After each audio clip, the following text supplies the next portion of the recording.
அன்பான தமிழ் சொந்தங்களே வணக்கம். இது உங்கள் பேச்சுரிமை அதிகாரம். கற்பி ஒன்று சேர் புரட்சி செய்கின்ற வரிகளுடன் நாம் இன்றைக்கி என்ன பார்க்க போகிறோன்னா, இந்த மீடியாக்கள் என்ன பண்ணுறாங்க, இந்த மக்களுக்காக போராடுறாங்க இல்லையா, அவங்க பின்னால் பார்த்திங்கன்னா இவர்கள் போடுறதே கிடையாது. யார் சும்மா வெட்டியாக வீண் பந்தா காட்டுறாங்களோ அவர்கள் பின்னாடி தான் போகிறாங்க. இப்போ மக்கள் போராளி என்றால் விடுதலை சிறுத்தைகள் கட்சிகள் அண்ணன் திருமா அவர்கள் எங்கேயாவது போனால் மீடியாக்கள் அவர்களை லைவில் போட்டு கொஞ்சமாவது உற்சாகப்படுத்துதா? கிடையவே கிடையாது. அதே போல் பார்த்திங்கன்னா கம்யூனிஸ்டுகள் 2 கட்சிகள் தலைவர்கள் எங்கேயாவது மக்கள் போராட்டத்துக்கு போனால் ஒரு உற்சாகமாக லைவ் போட்டு காட்டுறாங்களா? கண்டிப்பாக காட்ட மாட்டாங்க. அதே போல் பார்த்திங்கன்னா நம்ம தமிழக வாழ்வு உரிமை கட்சி அண்ணன் வேல்முருகன் அவர்கள் இந்த மக்கள் போராட்டத்தை எவ்வளவோ நடத்துகிறாங்க. டோல்கட்டெலாம் அடித்து நொறுக்குறாங்க. இது போன்ற விஷயங்களை யாராவது இவங்க மக்களுக்காக போராடுறாங்க லைவ் போடுவோம் அப்படின்னு எந்த மீடியாவது லைவ் போடுதா? கண்டிப்பாக லைவ் போட மாட்டாங்க.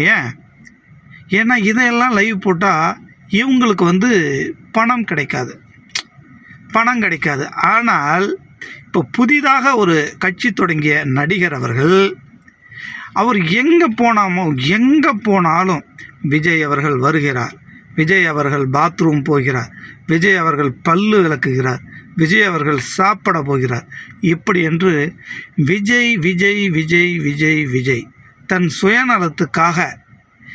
சுயநலத்துக்காகத்தான் அவர் இருக்கிறார் தவிர மக்களுக்காக அவர் எந்த போராட்டமாவது நடத்தியதுண்டா?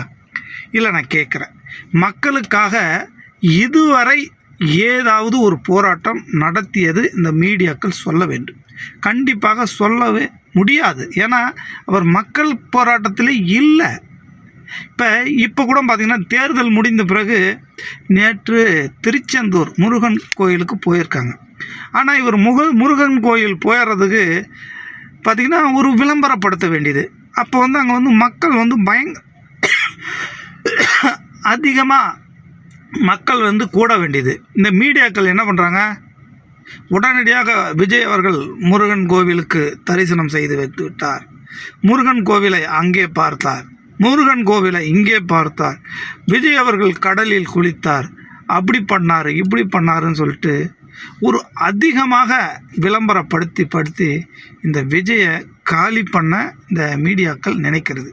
ஏன்னா விஜயை காட்டினா மட்டும்தான் இவங்களுக்கு ரேட்டு ஏறும், இவங்களுக்கு வருமானமும்